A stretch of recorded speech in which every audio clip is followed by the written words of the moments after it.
pinakamalungkot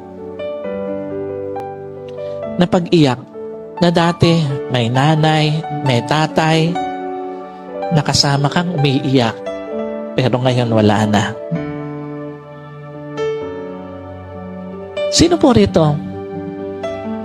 Ngayon niya nare-realize, ang lungkot palang umuwi nang wala ang nanay, ang tatay sa bahay.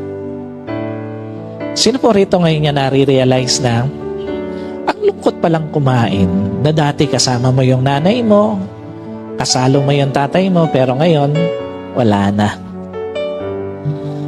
At sino po rito ngayon niya nare-realize, ang hirap pala ng walang magulang, lalo na pagka may dinadala ka sa pamilya mo.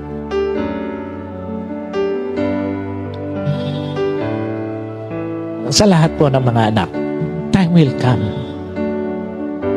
Uuwi ka, wala na magulang mo.